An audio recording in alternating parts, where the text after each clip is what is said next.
Hello everyone, welcome back to my channel this side Sidhi. And आज की video में हम लोग डिस्कस करने वाले हैं आपके फ्रेंच रेवोल्यूशन, रशियन रेवोल्यूशन और अमेरिकन रेवोल्यूशन। यानी कि आज की वीडियो में हम लोग सारे जितने भी आपके रेवोल्यूशंस हुए थे इसके इंपॉर्टेंट क्वेश्चन आज की वीडियो में मैं आपके साथ डिस्कस करने वाली हूँ। जैसे कि आप सभी जानते हो कि मैं आप लोगों के साथ जो मैराथन सीरीज़ लेकर के आई हूँ, जिसके अंदर हम वर्ल्ड हिस्ट्री के आपके जितने भी टॉपिक्स हैं उनके इम्पॉर्टेंट क्वेश्चन मैं आपके साथ डिस्कस कर चुकी हूँ। और इससे पहले भी हम लोगों ने आपके सारे सिविलाइजेशंस और आपके सारे एम्पायर्स पे इम्पॉर्टेंट क्वेश्चन डिस्कस कर लिए। रेनेसांस और फ्यूडलिज्म पे भी हम ऑलरेडी क्वेश्चन डिस्कस कर चुके हैं। आज का जो टॉपिक है वो सारे रेवोल्यूशन के ऊपर है। तो फ्रेंच, रशियन और अमेरिकन की जो क्रांति हुई थी इससे रिलेटेड जो आपके एग्जाम में क्वेश्चंस आने वाले हैं आज की वीडियो में मैं आपके साथ ये डिस्कस करने वाली हूँ।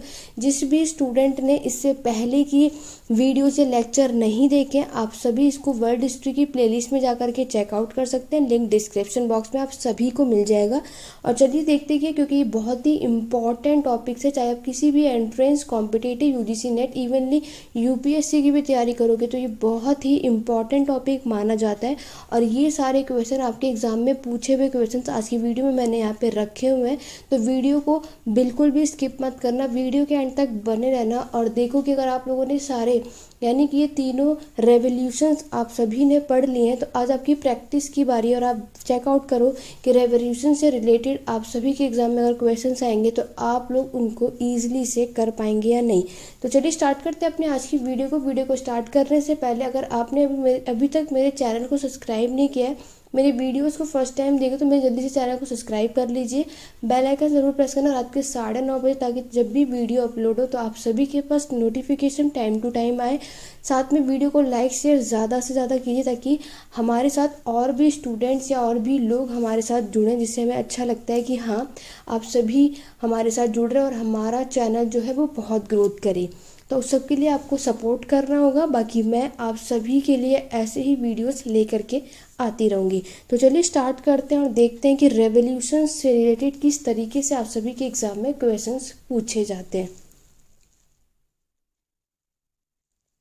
तो ये रहा आप सभी के सामने सबसे पहला क्वेश्चन। आपके पहला क्वेश्चन यह पूछा है, रूस क्रांति किस अंतर्राष्ट्रीय युद्ध के दौरान हुई थी? During what international war did the Russian revolution take place? आपके ऑप्शन है, फर्स्ट वर्ल्ड वॉर के दौरान हुआ था आपका Russian revolution, second world war के दौरान हुआ था, या रूस जापानीज के वॉर हुआ था उस समय, या नेपोलियन का वॉर? तो जल्दी से कमेंट करके आंसर बताइए। आप सभी को सिर्फ वीडियो देख कर नहीं जाना, आप सभी को इस क्वेश्चन का आंसर मुझे कमेंट करके बताना है, क्योंकि आप सभी जानते हो आप सभी के एंट्रेंस एग्ज़ाम नेक्स्ट मंथ ही होने वाले हैं, ठीक है, जुलाई में। जो सीयूईटी के टॉपिक में भी आप सभी ने देखा होगा, जिस भी स्टूडेंट का सीयूईटी के बेस पर पे एग्ज़ाम होने वाला है उनका भी ये इंपॉर्टेंट रेवोल्यूशंस पे जो यहाँ से क्वेश्चंस पूछे जाएंगे आपके सिलेबस में साफ साफ ये चीज़ें लिखी हुई है। तो आपको ये वीडियो को एंड तक देखना है और प्रैक्टिस अच्छे से करनी है, ठीक है, ताकि आप लोग ये देख पाओ। और ये सारे क्वेश्चंस आपके प्रीवियस ईयर क्वेश्चंस में पूछे गए हैं, तो इसीलिए वीडियो को स्किप मत करें। अगर आप यूपीएससी वाले एस्पिरेंट्स भी हैं तो ये वीडियो आप सभी के लिए हेल्पफुल है, क्योंकि कुछ बहुत से क्वेश्चंस मैंने इसमें यूपीएससी के प्रीवियस ईयर क्वेश्चंस भी ऐड करे हुए हैं। तो ये वीडियो आप सभी के लिए हेल्पफुल होने वाली है। क्लियर हो गया? तो यहाँ पर आप सभी को पता होगा, क्योंकि आप सभी ने अभी तक सारे रेवोल्यूशंस ऑलरेडी पढ़ चुके होंगे, तो आपको पता है कि रशियन रेवोल्यूशन उस समय और कौन सा युद्ध चल रहा था, आपका वॉर चल रहा था जिस समय आपका रशियन रेवोल्यूशन यानी रूस की क्रांति हुई थी। तो इसका राइट आंसर क्या है? आपका फर्स्ट वर्ल्ड वॉर। इस क्वेश्चन का राइट आंसर क्या है? Option number A. क्योंकि आप सभी को पता है जो आपका रशियन रेवोल्यूशन हुआ था वो हुआ था आपके 1917 में। और आपका जो फर्स्ट वर्ल्ड का टाइम पीरियड हम सब जानते हैं 1914 से लेकर के 1980, यानी कि पूरे 4 साल तक आप लोगों का क्या चला था? फर्स्ट वर्ल्ड वॉर चला था। तो रशियन रेवोल्यूशन अगर हम देखें तो आपके फर्स्ट वर्ल्ड वॉर के दौरान ये हुआ था। तो इस क्वेश्चन का राइट आंसर क्या है? Option number A. जितने भी स्टूडेंट्स ने ऑप्शन नंबर ए लगाया आप सभी बिल्कुल करेक्ट हैं। आगे बढ़ेंगे और इससे रिलेटेड मैं आप सभी को बातें भी बता देती हूँ, ताकि जिस भी स्टूडेंट ने टॉपिक नहीं पढ़ा उनको क्लियर हो जाए कि आपका रशियन रेवोल्यूशन जो है वो 1917 में हुआ था। और उस समय हमारे फर्स्ट वर्ल्ड वॉर का यानी कि आप सबका प्रथम विश्व युद्ध का यहाँ पे फाइनल फेज चल रहा था, अंतिम चरण चल रहा था, ठीक है, क्योंकि 1918 आप सभी को पता है आपका फर्स्ट वर्ल्ड वॉर ख़त्म हो जाता है। यहाँ पर इसने रूस को युद्ध से हटा दिया गया और रूस साम्राज्य ने अपना खुद जो है आपका यूएसएसआर संघ में बदल दिया गया था। जब आपका ये रशियन रेवोल्यूशन हुआ तो आपके फर्स्ट वर्ल्ड वॉर में रसिया भी था, तो 1917 में रसिया इस वॉर से हो जाता है बाहर, जो कि आपके यूएसएसआर में चेंज हो जाता है। रूस की पारंपरिक राजशाही को दुनिया के साथ बदल दिया गया और ये पहला कम्युनिस्ट राज्य बना। तो आप लोगों को बातें यहाँ पे समझ में आ गई कि फर्स्ट वर्ल्ड वॉर आप सभी मुझे कमेंट करके बताएंगे कि किस और किसके बीच में हुआ। तो क्या आप सभी ने टॉपिक को पढ़ा होगा, जिसमें आपके 1917 में रूस जो है वो बाहर हो जाता है और वो अपना खुद का USSR, it means union of Soviet socialist Republic, यानी कि यूएसएसआर में ये रिप्लेस हो जाता है। क्लियर हो गया। आगे बढ़ेंगे नेक्स्ट क्वेश्चन की तरफ। नेक्स्ट क्वेश्चन ये रहा आप सभी के सामने। नेक्स्ट क्वेश्चन में आप सभी से पूछ रहा है कि आपको रूस में अक्टूबर 1917 की क्रांति ने नए बदलाव लाए गए, उनमें से किसका उल्लेख नीचे सही ढंग से किया गया है। आपका जो अक्टूबर रेवोल्यूशन हुआ था 1917 में रशिया में ब्रॉट न्यूमेरस चेंजेस। तो जब आपका ये रेवोल्यूशन हुआ तो उस दौरान बहुत कुछ चेंजेस, बदलाव देखने को आपको मिलता है। तो नीचे आप सभी को 4 ऑप्शंस दे रखे हैं, उसमें से करेक्ट ऑप्शन कौन सा है वो आप सभी को बताना है। आप सभी के ऑप्शंस हैं, बोल्शेविक ने मेसोविकों को लेनिन के समूह में शामिल होने की अनुमति दे दी थी। सेकंड ऑप्शन है, जार निकोलस द्वितीय को रूस का राजा घोषित कर दिया गया था। थर्ड ऑप्शन है कि ड्यूमा को सभी संप्रभु शक्तियाँ दे दी गई थी। या फिर लास्ट वन इज आपकी युवा कलाकारों ने बोल्शेविक पार्टी के इर्द गिर्द रैली की क्योंकि ये बदलाव के पक्ष में थी। तो ये 4 ऑप्शन से आपको बताना है कि जब आपका अक्टूबर 1917 का रेवोल्यूशन हुआ था तो उस दौरान क्या चेंजेस या बदलाव आप सभी को देखने को मिलने वाला है। कि अगर आप सभी ने ये टॉपिक पढ़ा हुआ तो आप सभी को पता है जब अक्टूबर रेवोल्यूशन हुआ था तो उस समय जब हमारे को चेंजेस देखने को मिलते हैं तो उस दौरान क्या हमें देखने को मिलता है कि उस समय आपके जार निकोलस द्वितीय was proclaim the king of Russia, यानी कि जार निकोलस द्वितीय को रूस का राजा घोषित कर दिया गया था।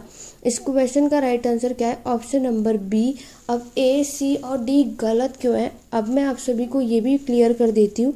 आइए चलिए बढ़ते हैं नेक्स्ट स्लाइड की तरफ। यहाँ पर आप लोग देख सकते हो, आपको पहला यहाँ पे लास्ट ऑप्शन दिया था, तो यहाँ पे देखो जो आपका युवा कलाकारों ने बोल्शेविक पार्टी में रैली की थी क्योंकि इसने समाजवाद और आपकी सामाजिक आर्थिक व्यवस्था में बदलाव की मांग की थी। क्लियर हो गया। नेक्स्ट अगर हम बात करेंगे कि आपका फर्स्ट ऑप्शन जो दिया था कि मेंशेविक कभी भी बोल्शेविक पार्टी का हिस्सा नहीं था, लेकिन हमारे ऑप्शन में क्या था कि बोल्शेविक और मेंशेविक ये दोनों ही एक ही पार्टी में जुड़ चुके हैं। क्या ऐसा था? बिल्कुल भी नहीं, क्योंकि आपके मेंशेविक कभी भी बोल्शेविक पार्टी का हिस्सा था ही नहीं। इसलिए ऑप्शन 1 आप सभी का वहाँ पे गलत दिया हुआ था। नेक्स्ट देखो, निकोलस द्वितीय को बोल्शेविक द्वारा मार डाला गया था। ठीक है। लास्ट अगर हम बात करेंगे तो थर्ड ऑप्शन है, Duma was made an instrument of the Bolshevik, यानी कि ड्यूमा को बोल्शेविक का एक उपकरण बनाया गया था। क्या बनाया गया था? उसे एक इंस्ट्रूमेंट यानी कि एक उपकरण बनाया गया था। इसी वजह से अगर हम आपके वापस ऑप्शंस की तरफ जाएं तो यहाँ पर आपको क्या कहा है कि ड्यूमा को सभी संप्रभु शक्तियाँ दे दी गई थी, तो बिल्कुल भी नहीं। ठीक है। और जार निकोलस हमने देख लिया कि इसको रसिया का राजा बनाया गया था। बोल्शेविक ने मेंशेविक को कभी भी अलाउ किया ही नहीं था अपने लेनिन ग्रुप के अंदर, इसीलिए ये पॉइंट आप सभी का गलत होता है। तो ये सारे पॉइंट्स क्यों गलत है, आशा करती हूँ कि आप सभी को ये पॉइंट क्लियर हो गए होंगे। तो आप लोग चाहो तो इसे नोट डाउन ज़रूर कीजिएगा, क्योंकि इसी तरीके से क्वेश्चन आपको देखने को मिलेगा और आपको कन्फ्यूज़ करेगा।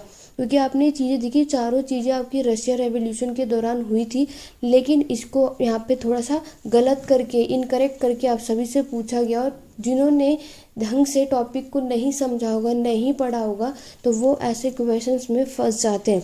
इसीलिए मैंने आप सभी को नेक्स्ट स्लाइड पे पूरा क्लियर कर दिया कि बाकी के 3 ऑप्शंस क्यों गलत थे। क्लियर हो गया। अब आगे बढ़ेंगे नेक्स्ट क्वेश्चन की तरफ। नेक्स्ट क्वेश्चन ये रहा आप सभी के सामने। नेक्स्ट क्वेश्चन में पूछ रहा है, what calendar did Russia use until February 1918। आपको बताना है फरवरी 1918 तक रूस ने किस कैलेंडर का उपयोग किया था। जूलियन ग्रेगोरियन, ओल्ड सेवोनिक या फिर हेब्रियू? तो जल्दी से बताइए कि कौन सा फरवरी 1918 यानी कि 1918 तक फरवरी के, क्योंकि आप लोगों का रेवोल्यूशंस हुआ था, फरवरी रेवोल्यूशन भी हुआ था जिसको आप लोग जानते हो ना, ब्लडी संडे। तो ये सब कुछ आपने फ्रेंच रेवोल्यूशन पढ़ा होगा, तो आपने ये सारी चीज़ें देखी होंगी। तो आपको बस ये बताना है कि इन्होंने 1918 तक रशिया ने कौन से कैलेंडर का यूज़ किया था। तो अगर ये क्वेश्चन आपके एग्जाम में ऑलरेडी पूछा गया है तो याद रखना, रशिया ने आपके फरवरी 1918 तक आपके जूलियन, ठीक है, जूलियन कैलेंडर का यूज़ किया था, जो उस समय का कैलेंडर था।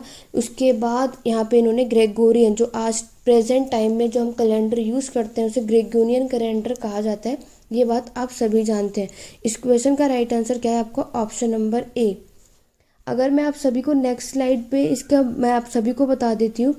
यहाँ पर अगर हम बात करेंगे कि आपकी फरवरी 1918 में Soviet Russia adopted the Gregorian calendar, क्योंकि जब फरवरी 1918 के बाद इन लोगों ने क्या करा था, ग्रेगोरियन कैलेंडर को अडॉप्ट कर लिया था। उससे पहले ये लोग जूलियन कैलेंडर का यूज़ करते थे, ठीक है। तो यहाँ पर अगर हम देखेंगे, इसमें सिर्फ आपको 13 दिन यानी कि 13 दिन पीछे था ये, बस इसमें इतना डिफरेंस था। तो ये था आपका क्या, कैलेंडर से रिलेटेड बातें जो कि आप सभी को पता होनी चाहिए। इससे पहले रशिया का ये खुद का कैलेंडर था जो कि आप लोग देख सकते हो। उसके बाद जब फरवरी 1918 के रेवोल्यूशन के बाद इन्होंने क्या करा था, आपके ग्रेगोरियन कैलेंडर को यूज़ किया था, ठीक है। तो फरवरी 1918 में सोवियत रशिया ने, रूस ने ग्रेगोरियन कैलेंडर को अपनाया, जो पहले से ही पूरे पश्चिम यूरोप में इस्तेमाल किया जा रहा था। यानी आपके वेस्टर्न यूरोप में ऑलरेडी ये कैलेंडर यूज़ किया जा रहा था, लेकिन रशिया ने इसको 1918 में यूज़ करना स्टार्ट किया था। ओके, आगे बढ़ेंगे अपने नेक्स्ट क्वेश्चन की तरफ। नेक्स्ट क्वेश्चन ये रहा आप सभी के सामने। इसमें आप सभी से पूछ रहा है कि 1881 में आतंकवादियों ने किस राजा की हत्या की थी? Which tsar did terrorist assassinate in 1881? Nicholas first, Alexander first, Alexander second या फिर अलेक्जेंडर थर्ड? तो अगर हम बात करेंगे कि 1881 में कि आतंकवादियों ने जिस भी राजा की हत्या की थी वो थे आपके कौन? अलेक्जेंडर सेकंड, ठीक है। तो इस क्वेश्चन का राइट आंसर क्या है? Option number C, Alexander second की इन्होंने क्या की थी? हत्या की थी। आगे बढ़ेंगे।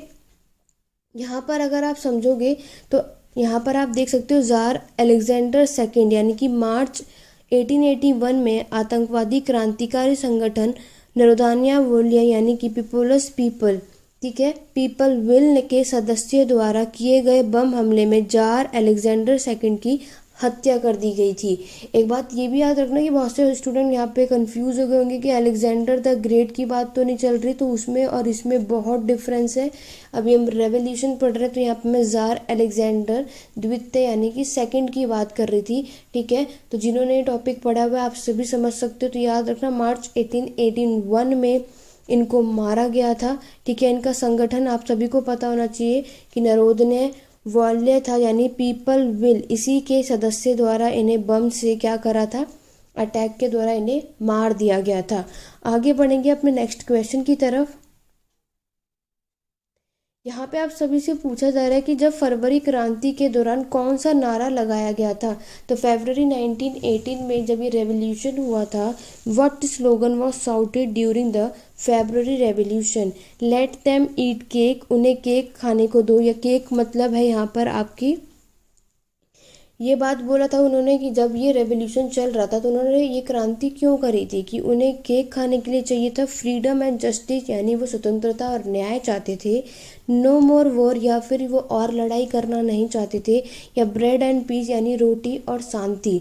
तो वो इसमें से कौन सा स्लोगन आपके फरवरी रेवोल्यूशन के दौरान यहाँ पे नारा लगाया गया था? तो जल्दी से कमेंट करके बताओ, क्योंकि ये आपके प्रीवियस ईयर क्वेश्चन है और आपके आने वाले एग्जाम में क्वेश्चंस पूछे जा सकते हैं। अगर हम बात करेंगे कि आपके फरवरी रेवोल्यूशन जो 1918 में हुआ था, और ये रेवोल्यूशन फरवरी में हुआ था, इसीलिए इस रेवोल्यूशन को फरवरी रेवोल्यूशन भी कहा जाता है।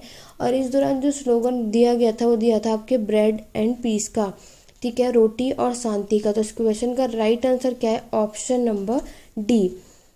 इससे रिलेटेड मैं आप सभी को बता दूं तो ब्रेड एंड पीस स्लोगन यहाँ पे बोला गया था आपके फरवरी रेवोल्यूशन के द्वारा। और आपको अगर मैं बात बताऊं तो ये रेवोल्यूशन आपको कब देखने को मिलेगा, 23 फरवरी को।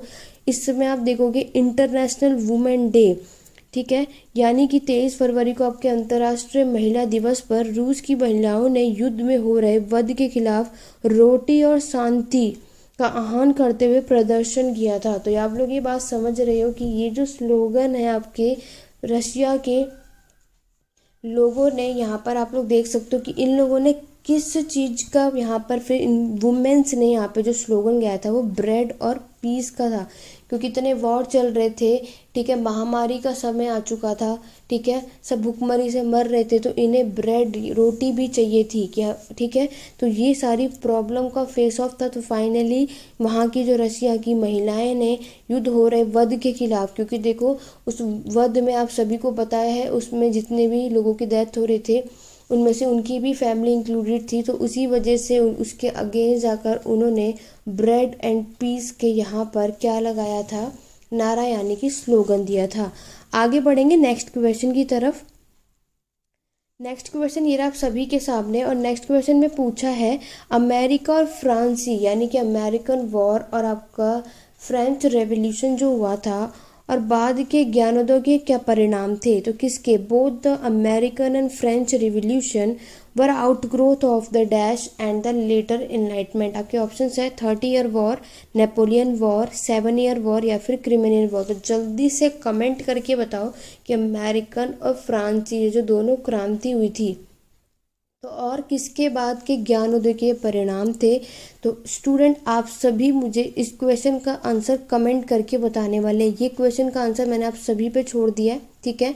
आप सभी ने अमेरिकन और फ्रेंच रेवोल्यूशन बहुत अच्छे से पढ़ा होगा। तो ये question already previous year question है, ठीक है, इवनली यूपीएससी में भी क्वेश्चन पूछे जा चुके हैं। तो आपको इस क्वेश्चन का आंसर मुझे कमेंट करके बताना है कि इसमें से करेक्ट ऑप्शन क्या होगा। तो ये मैंने आप सभी के लिए छोड़ दिया है। देखते हैं कि कितने स्टूडेंट्स या कितने लोगों ने ये टॉपिक पढ़ा हुआ और उस क्वेश्चन का मुझे करेक्ट आंसर देते हैं। आगे बढ़ते हैं अब अपने नेक्स्ट क्वेश्चन की तरफ। नेक्स्ट क्वेश्चन की अगर हम बात करें, इसमें पूछा है कि एक लोकप्रिय सभा थी जो वॉइसरॉय में मिलती है और जिसने फ्रांस भर में अपनी संपत्ति या पद्माक्रम के अनुसार पहला जो देखोगे पोजीशन थी वो पादरी की थी, दूसरा आपकी कुलीन की थी और तीसरा आपका किसके थी, तीसरा आपका स्टेट की थी यानी कि सामान्य की थी, के रूप में एक घटक बैठ आयोजित की गई थी। आप सभी ने फ्रेंच रिवोल्यूशन पढ़ा है तो वहाँ पर आपने देखा है। तो यहाँ पर आपको बताना है कि एक पॉपुलर असेंबली हुआ करती थी जिसमें यह आपकी कहाँ वर्साइलिस में मिली थी, विच हेल्ड कॉन्स्टिट्यूंट मीटिंग होती थी आपके फ्रेंच में अकॉर्डिंग टू स्टेट। यहाँ पे हायरार्की, फर्स्ट जो आपका क्लास में बैठते थे वो आपकी क्लर्की के होते थे, सेकंड में नोबलिटी और थर्ड में आपके स्टेट यानी कमेंसर। उस असेंबली का नाम क्या है, इसको स्टेज को क्या कहा जाता है, ये आप सभी से पूछा गया है, ठीक है। आपके ऑप्शंस हैं general assembly, conclave assembly, state general या फिर पॉपुलर पार्टी। तो ये जो यहाँ पर असेंबली हुई थी वो किस नाम से जानी जाती है, ये आप सभी ने पढ़ा हुआ है। बहुत ही ईजी और सिंपल क्वेश्चन है और आशा करते हो कि आप सभी ने इस क्वेश्चन का आंसर मुझे कमेंट करके बिल्कुल सही दिया होगा। तो अगर आप सभी ने इस क्वेश्चन का आंसर दिया है स्टेट जर्नल तो आप सभी बिल्कुल करेक्ट है। इस क्वेश्चन का राइट आंसर ऑप्शन नंबर 3 या ऑप्शन नंबर सी हैगा। तो आपकी ये जो स्टेज यानी कि क्लासेस में जो डिवाइड किया गया था, first stage, second stage, third, इसको हम लोग स्टेट जर्नल के नाम से जानते हैं। इस असेंबली जो पॉपुलर थी ये स्टेट जर्नल में थी। तो इस असेंबली में आप सभी को पता सबसे ऊपर आपके क्लर्की होते थे, सेकंड में नोबल्स होते थे और थर्ड में आपके स्टेट लोग यानी कि कॉमन लोग बैठते थे। क्लियर हो गया। तो इस क्वेश्चन का राइट आंसर था ऑप्शन नंबर 3। यहाँ पर आप सभी देख सकते हो, तो इसको मैं जूम कर देती हूँ ताकि आप सभी को ये चीज़ें क्लियर हो जाए। तो अगर हम बात करेंगे फ्रांस की सोसाइटी की, तो फ्रांस के लोगों को 3 स्टेट में यहाँ पे डिवाइड किया गया था। आप सभी यहाँ पर देख सकते हो, पहला स्टेट था, सेकंड और थर्ड स्टेट था। फर्स्ट स्टेट में आप लोगों के जितने भी हाई रैंकिंग मेंबर्स होते थे चर्च के वो लोग बैठते थे और आपकी प्रिविलेज क्लास के लोग आपके फर्स्ट स्टेट में बैठते थे। वहीं अगर हम बात करें आपकी सेकंड स्टेट की तो उसमें आपके नोबल्स और आपके प्रिविलेज क्लास के लोग बैठते थे। थर्ड में आप लोगों के हर कोई बैठता था, ठीक है। यानी कॉमन पीपल्स, मर्चेंट, पीजेंट, ये सारे लोग आपके थर्ड स्टेट में बैठते थे। तो थर्ड स्टेट की अगर हम बात करें, कंसिस्ट ऑफ द ब्यूरोक्रेसी, यानी कि मिडिल क्लास ये माना जाता है। यहाँ पे urban workers, peasant, and they had to paid a variety of taxes. तो अगर हम बात करें इन तीनों स्टेट में से जिसको टैक्स पे करना होता था वो आपके थर्ड स्टेट के मेंबर हैं, ठीक है। तो जिनको यहाँ पे अलग अलग तरीके के टैक्सेस और फाइन्स यहाँ पे देने पड़ते थे। तो ये चीज़ आपको याद रखनी है, और ये सब आपने बहुत अच्छी तरीके से पढ़ा हुआ भी है, क्योंकि हमें पता है कि इनमें से फर्स्ट, सेकंड और थर्ड स्टेट में जिन्हें टैक्स पे करना पड़ता था वो था आपका थर्ड स्टेट, यानी कि कॉमन पीपल्स को। आगे बढ़ेंगे नेक्स्ट स्लाइड की तरफ। नेक्स्ट स्लाइड भी मैं आपको जूम करके दिखा देती हूँ। यहाँ पर अगर हम बात करेंगे आपके फर्स्ट, सेकंड और थर्ड स्टेट की पॉपुलेशन, आप लोग यहाँ पर देख सकते हो, ठीक है। इसमें हाई रैंकिंग क्लर्की बैठते थे, इसमें नॉबल्स बैठते थे, इसमें आपके सारे आर्टिस्ट, वर्कर्स, मर्चेंट, पीजेंट, ठीक है, कॉमन पीपल, सब कोई आपका थर्ड स्टेट में था। अगर हम बात करेंगे तो टैक्स जो है आपको यहाँ पर नॉबल्स को बिल्कुल भी पे नहीं करना पड़ता था, ठीक है, इनको भी टैक्स नहीं पे करना पड़ता था। लेकिन आपके जो थर्ड स्टेट है इनको टैक्सेस पे करने पड़ते थे, ठीक है। ये चीज़ें मैंने आपको ऑलरेडी समझाई भी है और बताई भी है। अगर हम बात करेंगे कि इनके प्रिविलेज क्या था कि ये कलेक्ट करते थे टू द टिथ, तो आप सभी मुझे कमेंट करके बताएंगे कि उस समय पे दो तरीके के टैक्स तरीके से लेते थे और तैलिया, आप सभी ने पढ़ा होगा। तो ये दोनों चीज़ें क्या थी, आप सभी ने फ्रेंच रेवोल्यूशन बहुत अच्छे तरीके से पढ़ा होगा, ठीक है। ये मैं आप सभी को ये दोनों इमेज, अगर आप चाहोगे तो मैं आप सभी को क्लास के एंड होने के बाद टेलीग्राम चैनल पे इस इमेज को शेयर कर दूंगी। टेलीग्राम चैनल का लिंक डिस्क्रिप्शन बॉक्स में दिया है। तो जो मैंने टेलीग्राम चैनल फॉर PDF जहाँ पे जो लिंक दिया है आप लोग उसको ज्वाइन करना। ये इमेज मैं वहाँ पर आप सभी को सेंड कर दूंगी, तब आप इसको क्लियर तरीके से पढ़ सकते हो और इवनली आप इसको बना भी सकते हैं। क्लियर हो गया। आगे बढ़ेंगे अपने नेक्स्ट क्वेश्चन की तरफ। इसमें आप सभी से क्या पूछा गया है कि डैश और फ्रांस सरकार ने 7 साल के युद्ध में फ्रांस की हार का बदला लेने के अवसर की उम्मीद में बड़ी सहानुभूति के साथ अमेरिकी स्वतंत्रता संग्राम की घटनाओं का अनुसरण किया था। यानी कि आपके किसने और फ्रांस की गवर्नमेंट ने had followed the event of the American war for independence with great sympathy, hoping for an opportunity to avenge France defeat in the 7 year war. तो फ्रांस की जो सरकार थी और एक कौन वो मिल करके किसने 7 साल के युद्ध में फ्रांस की हार का बदला लेने के लिए अवसर की उम्मीद में बड़ी सहानुभूति के साथ अमेरिका स्वतंत्रता संग्राम की घटनाओं को अनुसरण किया था। आपके ऑप्शंस हैं आपके किंग लुइस 15, किंग लुइस आपके 17, किंग लुइस 10 या फिर किंग लुइस 16। तो आपको यही बताना है कि कौन से यहाँ पे किंग लुइस ने और फ्रांस की गवर्नमेंट ने मिलकर ये चीज़ की थी। अगर ये क्वेश्चन आपके एग्जाम में आ जाए तो याद रखना इस क्वेश्चन का राइट आंसर है किंग लुइस 16, ठीक है। इस क्वेश्चन का राइट आंसर होगा आपका ऑप्शन नंबर डी। आगे बढ़ेंगे नेक्स्ट क्वेश्चन की तरफ।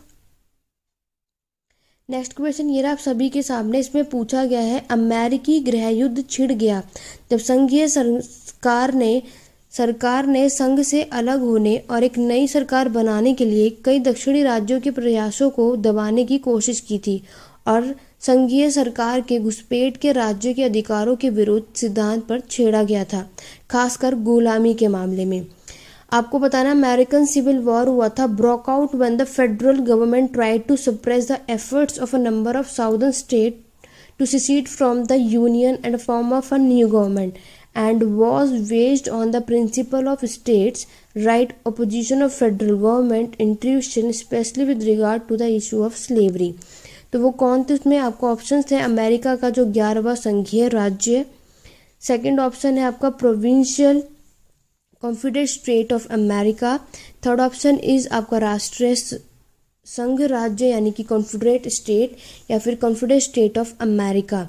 तो यहाँ पर इस तरीके से आपको कंफ्यूज किया जाता है, तो याद रखना ये क्वेश्चन आपके एग्जाम में आपको देखने को मिल जाए। वैसे इतना लेंथी आपके एग्जाम में नहीं पूछा जाता है, ठीक है। यूपीएससी में एक बार को ऐसे इस तरीके के क्वेश्चन आपको देखने को मिलेंगे, अदरवाइज एंट्रेंस में तो इवनली ऐसे क्वेश्चन आने नहीं चाहिए। बट अगर आ गया गलती से तो याद रखना इस क्वेश्चन का राइट आंसर क्या है, ऑप्शन नंबर डी, अमेरिका के संघीय राज्य यानी कि the Confederate state of America. Clear हो गया। आगे बढ़ेंगे अपने नेक्स्ट क्वेश्चन की तरफ। 1778 से 1779 में अमेरिकी उपनिवेशवादियों को धन, हथियार और अधिकारियों की आपूर्ति करने के बाद किसके साथ गठबंधन में फ्रांस ने ग्रेट ब्रिटेन पर युद्ध की घोषणा की थी?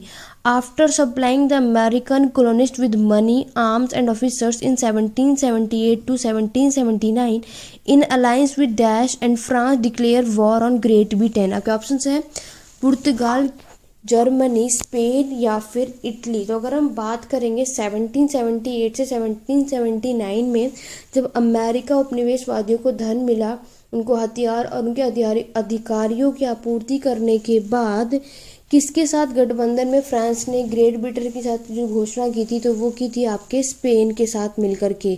यानी कि आपके स्पेन ने और आपके फ्रांस ने मिल करके यहाँ पर वॉर को डिक्लेयर किया था। तो इस क्वेश्चन का right answer option number C है कि स्पेन ने और फ्रांस ने मिल करके इस वॉर को की यहाँ पे घोषणा की थी। आगे बढ़ेंगे नेक्स्ट क्वेश्चन की तरफ। ये क्वेश्चन है, बहुत ध्यान से पढ़ना, ये हिंदी के लिए भी। नेक्स्ट स्लाइड पे मैं आपको इंग्लिश में भी दिखाऊंगी, पहले हिंदी में देख लेते हैं।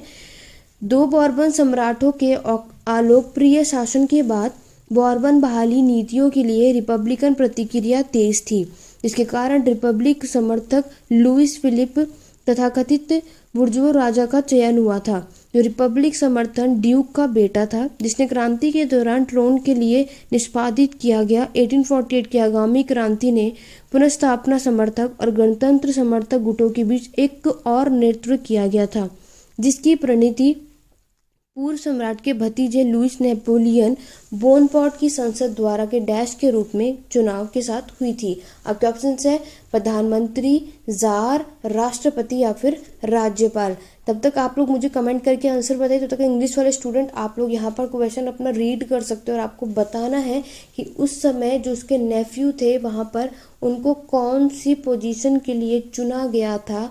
आपके ऑप्शन है प्राइम मिनिस्टर, जार, प्रेसिडेंट या फिर गवर्नर। इस तरीके से क्वेश्चन जैसे JDU में अभी तक आप लोग देख सकते हो पैसेज के टाइप में इतना लेंदी क्वेश्चन आता है, तो उसमें ऐसी चीज़ें आप सभी से पूछी जा सकती हैं। ठीक है, अगर ये क्वेश्चन आप सभी को देखने को मिल जाए तो याद रखना उन्होंने एज अ प्रेसिडेंट उन्हें यहाँ पे चूज किया, तो राष्ट्रपति इसका करेक्ट आंसर है। तो इस क्वेश्चन का राइट आंसर है ऑप्शन नंबर सी। आगे बढ़ेंगे अपने नेक्स्ट क्वेश्चन की तरफ। नेक्स्ट क्वेश्चन में आप सभी से पूछा गया है, निम्नलिखित में से कौन सा फ्रांस क्रांति का सही चरण नहीं था? Which of the following was not a true phase of the French revolutions? आपके ऑप्शंस हैं constitutional monarchy, radical Republican, military consolidation या एनलाइटन रिवाइवल। तो जल्दी से कमेंट करके बताओ फ्रेंच रेवोल्यूशन का इसमें से कौन सा फेज सही नहीं है। क्वेश्चन बहुत ध्यान से रीड अप करना, आप सभी को अपने एग्जाम में आपके क्वेश्चन में नहीं पूछा गया है। तो अगर हम बात करें कि फ्रेंच रेवोल्यूशन का इसमें से जो ट्रू फेस नहीं है वो आपका एनलाइटन रिवाइवल, इट मीन्स प्रबुद्ध पुनरुद्धार। इस क्वेश्चन का राइट आंसर होगा आप सभी का ऑप्शन नंबर डी। आगे बढ़ेंगे नेक्स्ट क्वेश्चन की तरफ। नेक्स्ट क्वेश्चन आप सभी ने पढ़ा होगा और आशा करती हूँ कि इसमें से आप में से कोई भी इस क्वेश्चन को गलत नहीं करने वाला है। 1773 में बोस्टन हार्बर में चाय के एक महंगे मॉल की प्रतीकात्मक डंपिंग को डैश के रूप में जाना जाता है। The symbolic dumping of an expensive cargo of tea into Boston harbour in 1773 is known as liberal tea party, destruction of tea party, Boston tea party या फिर टी पार्टी। तो आप सभी ने बहुत अच्छी तरीके से पढ़ा हुआ है। रशियन रेवोल्यूशन के टाइम पर आप ये सारी चीज़ें जानते हो और ये चीज़ें आप सभी ने पढ़ी हैं। तो बोस्टन हार्बर इन 1773 का जो हम ये आप लोग देखते हो तो वो है आप सभी का बोस्टन चाय पार्टी यानी कि बोस्टन टी पार्टी। तो इस क्वेश्चन का right answer option number C है और आशा करती हूँ कि आप सभी ने इस क्वेश्चन का राइट आंसर ऑप्शन 3 ही लगाया था। आगे बढ़ेंगे, यहाँ पर आप सभी इसको समझ सकते हो कि Boston tea party was a political protest that occurred on December 16, 1773 at Griffin wharf in Boston. यहाँ पर आप देख सकते हो बोस्टन की पार्टी का राजनीतिक विरोध था जो कि 16 दिसंबर 1773 को बोस्टन मैसाचुसेट्स के ग्रिफिटिन के घाट पर ये हुआ था। ठीक है, इसमें आपके अमेरिकन उपनिवेशवादियों ने बिना प्रतिनिधित्व के कराधान लगाने के लिए ब्रिटेन में निराश और क्रोधित होकर ब्रिटिश ईस्ट इंडिया कंपनी द्वारा आयातित चाय में 342 चेस्ट को बंदरगाह में फेंक दिया था। देख रहे हो आप लोग, इन्होंने 342 चेस्ट ऑफ टी को इन्होंने क्या करा था, फेंक दिया था। तो ये चीज़ें आपको याद रखनी है। यहाँ पे आपको प्लेसेस और डेट भी पूछी जा सकती है, इवन ये डेट आपको याद होनी चाहिए। तो याद रखना 16 दिसंबर 1773 आपकी बोस्टन टी पार्टी एक राजनीतिक विरोध था। ठीक है, आगे बढ़ेंगे नेक्स्ट स्लाइड पे। नेक्स्ट क्वेश्चन ये रहा आप सभी के सामने, और आप सभी मुझे इस क्वेश्चन का करेक्ट आंसर देने वाले हैं। बहुत ही इजी और सिंपल क्वेश्चंस है। Which of the following is correct about तित। तो आप तभी ने तित और तैली अभी मैंने आप सभी से ऊपर पूछा, आपको बताना है कि इसमें से कौन सा करेक्ट मीनिंग है। ये वह शर था जिसके फ्रांसीसी सरकार को चुकाना था। सेकंड ऑप्शन है ये उस भूमि पर लगान था जिस पर किसान खेती करते थे लेकिन अमीरों के स्वामित्व में रह करके। थर्ड ऑप्शन है ये तीसरी संपत्ति द्वारा राज्य को दी जाने वाला प्रत्यक्ष कर था। या फिर ये 10% कृषि उपज वाले किसानों पर चर्च द्वारा लगाया जाने वाला कर था। तो आप सभी ने तित और तैली ये टैक्सेस पढ़े होंगे, बहुत इजीली और अच्छे तरीके से पढ़ा होगा। ठीक है, 9th क्लास में थे तो भी हमने ये बहुत अच्छे तरीके से पढ़ा था। तो अगर हम तित की बात करें तो ये एक इस प्रकार का टैक्स था जो आपके चर्च के द्वारा लगाया गया था आपके किसानों पर, और उनको कितना अपने 10% कितना 10% यहाँ पर जो भी उनका एग्रीकल्चर प्रोडक्शन होगा, जो भी उनका कृषि उपज होगा, उनको यहाँ पर चर्च ने 10% यहाँ पे टैक्स लगाया था। तो उसको तिथ बोलते हैं। बाकी आप सभी मुझे कमेंट करके जल्दी बताओ कि तैली तिथ तो आप सभी को पता चले गया, लेकिन तैली ये टैक्स किस तरीके का टैक्स होता था, क्योंकि ये भी एग्जाम में क्वेश्चंस आप सभी के सामने पूछे जा सकते हैं। या तो फिर ये इस तरीके से भी पूछे जा सकते हैं कि आपका जो तित और तैली जो टैक्सेस है वो कौन से रेवोल्यूशन के द्वारा या कौन सी क्रांति के द्वारा ये लिया गया था। तो आप सभी को ये पता होना चाहिए। क्लियर हो गया, आगे बढ़ेंगे। नेक्स्ट स्लाइड पे आप सभी देख सकते हो कि अब मैंने तित और तैली ये दोनों टैक्सेस यहाँ पर लगाए हुए हैं जो कि आपकी फ्रेंच गवर्नमेंट के द्वारा यहाँ पे लिया जाता था। तित मैंने अभी आपको बताया ये 1/10 पाथ होता था। ठीक है, आपका 10% आपको एग्रीकल्चर प्रोडक्शन का जो कि चर्च द्वारा लिया जाता था। और टैली आप सभी को पता ही आप लोगों का डायरेक्ट लैंड टैक्स होता था। ठीक है, डायरेक्ट लिया जाता था, इसे डायरेक्ट लैंड टैक्स कहा जाता है। बहुत इंपॉर्टेंट है, एग्जाम पॉइंट ऑफ व्यू से इसको बिल्कुल स्किप करके मत जाना, क्योंकि कभी कभी इजी क्वेश्चंस भी हम गलत करके आ जाते हैं। आगे बढ़ते हैं हम नेक्स्ट क्वेश्चन की तरफ। यहाँ पे आपसे पूछ रहे हुए दार्शनिक जिसने सम्राट के दैव्य और पूर्ण अधिकार के सिद्धांत का खंडन करने की कोशिश की थी। The philosopher who sought to refute the doctrine of the divine and absolute right of the monarch is. आपके ऑप्शन है रूस, जॉन लॉके, स्पोंजा या फिर मॉन्टेग्यू। तो जल्दी से कमेंट करके बताओ कि वो कौन सा दार्शनिक है जिसने सम्राट के दैव्य और पूर्ण अधिकार के सिद्धांत का खंडन करने की कोशिश की थी। तो वो थे आपके जॉन ल्यूक। तो इस क्वेश्चन का राइट आंसर क्या होगा आपका, ऑप्शन नंबर बी। तो जॉन ल्यूक थे आपके जॉन लॉके थे आपके वो फिलोसोफर जिन्होंने यहाँ पर क्या कोशिश की थी, आपके दैव्य और पूर्ण अधिकार के सिद्धांत को खंडन करने की कोशिश की थी। आगे बढ़ेंगे।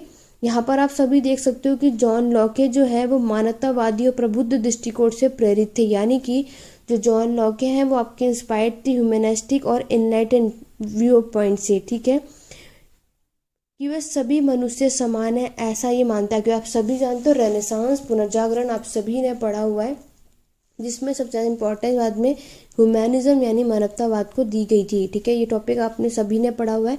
इसीलिए उन्होंने अपनी पुस्तक वेरी इंपॉर्टेंट है 2 ट्रीटीज ऑफ गवर्नमेंट में सम्राट के दैव्य और पूर्ण अधिकार के सिद्धांत का खंडन किया था। वेरी इंपॉर्टेंट है जॉन लॉके की वो कौन सी बुक है, ये एग्जाम में पूछी जा सकती है कि जॉन लॉके की वो कौन सी बुक है।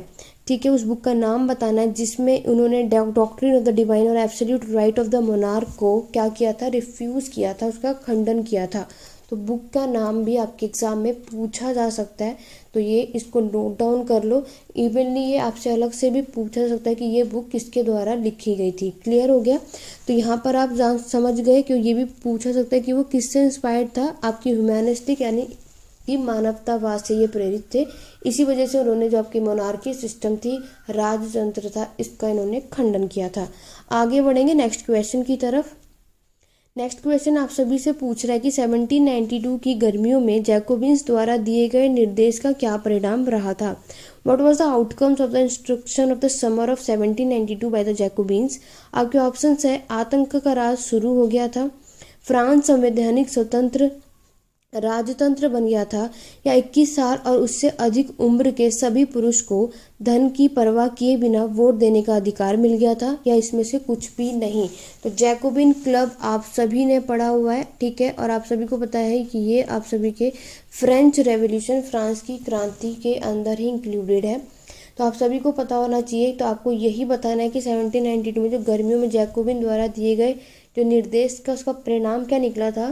तो उसमें यह था कि जितने भी मैन आपके 21 प्लस होंगे, चाहे उनके पास वो उतने पैसे नहीं, उतने वेल्दी पर्सन नहीं होगा, लेकिन अब उन्हें अधिकार मिल गया था वोट देने के लिए। तो इस क्वेश्चन का right answer option number C है। क्लियर हो गया। तो इस दौरान क्या था, 21 प्लस ईयर जितने भी मैन हैं, अभी भी सिर्फ मैन है, इस बात पे ध्यान रखना, स्टेटमेंट एग्जाम में कंफ्यूज करने के लिए चेंज हो सकती है। तो मैन को यहाँ पर राइट टू वोट, यहाँ पे अब इनको राइट्स मिल चुके थे।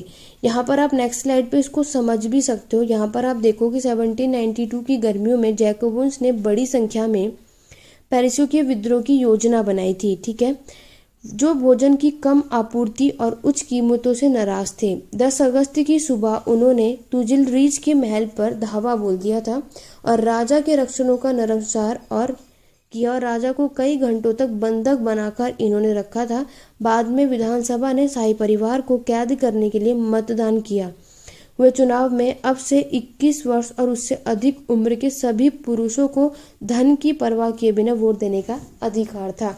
मैन और वुमेन यहाँ पे गलत थोड़ा सा स्टेटमेंट या क्वेश्चंस को चेंज करने के लिए आपको फंसाया जा सकता है। तो याद रखना 21 प्लस मैन यानी आदमियों को इंक्लूड किया गया था वोट के अधिकार के लिए, वुमेन्स यहाँ पे नहीं आती हैं। तो यहाँ पर आप लोग कंफ्यूज या फिर गलत मत करके आना कि आप लोगों ने बस पढ़ लिया कि हाँ उसमें 20 प्लस ईयर्स के जितने भी लोग हैं उनको यहाँ पर वोट देने का अधिकार मिल गया और आपने उस क्वेश्चन को करेक्ट कर दिया। तो कुछ इस तरीके से वो लोग क्वेश्चंस को घुमाकर पूछते हैं। तो जिन्होंने भी टॉपिक बहुत अच्छे से तो पढ़ा होता है, लेकिन जब हम क्वेश्चंस करने आते हैं ना तो हम लोग वहाँ पे गलती कर जाते हैं। इसीलिए हमें पूरी ज़्यादा से ज़्यादा क्वेश्चंस की प्रैक्टिस करनी चाहिए।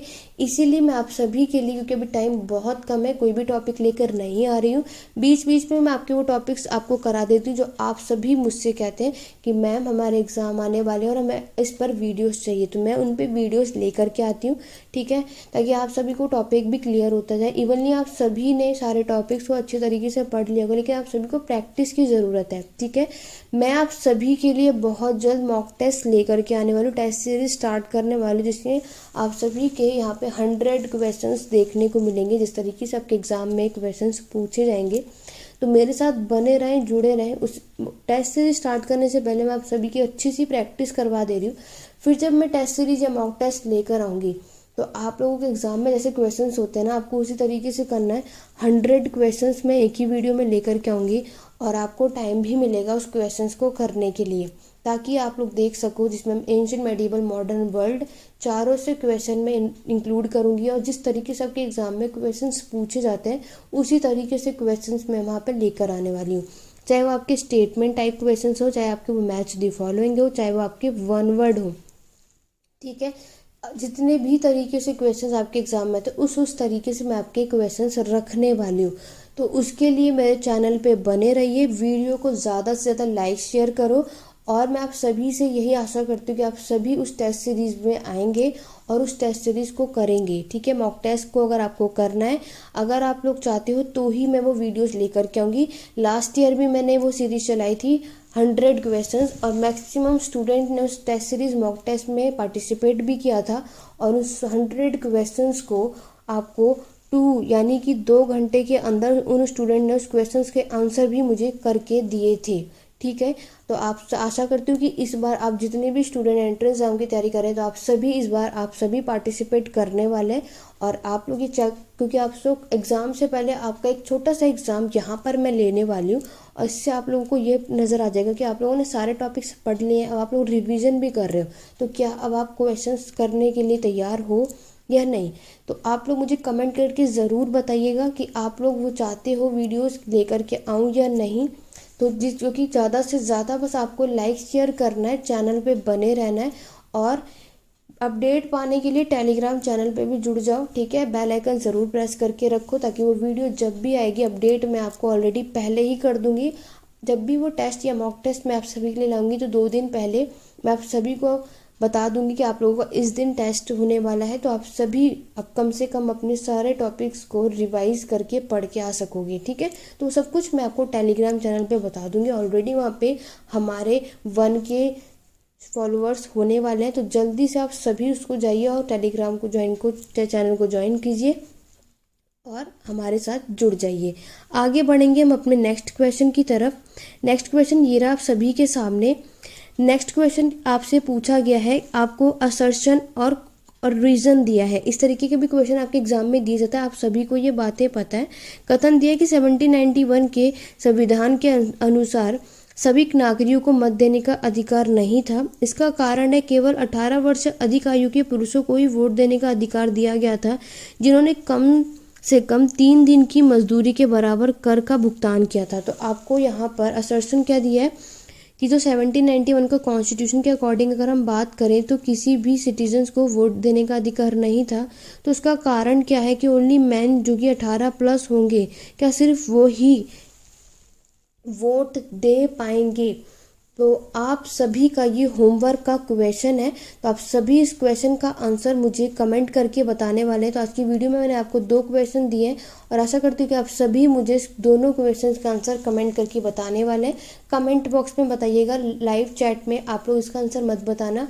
कमेंट बॉक्स में मुझे आप इन दोनों क्वेश्चंस के आंसर बताना और ये चेक करना कि क्या, क्योंकि हम ऑलरेडी अभी मैंने आपको उस पर पढ़ा जो लास्ट क्वेश्चन किया यही किया है। आशा करती हूँ कि ये क्वेश्चन अब आप लोग गलत नहीं करने वाले। तो कुछ इस तरीके के स्टेटमेंट और असर्शन से भी आपको एग्जाम में क्वेश्चन देखने को मिलते हैं, तो इस तरीके से भी आपको तैयारियाँ होनी चाहिए। टेलीग्राम चैनल का लिंक डिस्क्रिप्शन बॉक्स में है स्टूडेंट, नहीं तो आप हिस्ट्री स्क्वाड भी सीधी, नहीं तो हिस्ट्री एडू पॉइंट, 2 चैनल है, इसको ज्वाइन कर सकते हैं। इंस्टाग्राम हैंडल भी है हिस्ट्री एडू पॉइंट, आप सभी उसको जाके फॉलो कर सकते हैं। आपके कोई भी डाउट और क्वेरी हो आप टेलीग्राम चैनल, इंस्टाग्राम, ठीक है, ईमेल आईडी हर एक के थ्रू अपने डाउट और क्वेरी को पूछ सकते हैं। तो ये थे आज के कुछ इंपॉर्टेंट रेवोल्यूशंस के क्वेश्चन। आशा करती हूँ आपको आज की वीडियो बहुत पसंद आई होगी। तो आप मुझे कमेंट करके ज़रूर बताइएगा कि आप लोगों का स्कोर कैसा रहा और क्या रेवोल्यूशंस के क्वेश्चन एग्जाम में आएंगे, तो क्या आप लोग तैयार हैं इन क्वेश्चन को करने के लिए। आज की वीडियो में बस इतना ही स्टूडेंट। आशा करते हैं आपको आज की वीडियो पसंद आई होगी, तो वीडियो को ज़्यादा से ज़्यादा लाइक शेयर कमेंट करना बिल्कुल भी मत भूलिएगा। और अभी तक चैनल को सब्सक्राइब नहीं किया, चैनल को सब्सक्राइब कर लो, बेल आइकन ज़रूर प्रेस करना ताकि रात के 9:30 बजे हमारे चैनल पे वीडियोस आपको देखने को मिलेंगी। बाकी की प्लेलिस्ट सारी वीडियोस डिस्क्रिप्शन बॉक्स में लिंक मिल जाएगा। ओके, तो स्टूडेंट आज की वीडियो में बस इतना ही। मिलते हैं अपनी नेक्स्ट वीडियो में कुछ नए टॉपिक्स के साथ। Thank you for watching.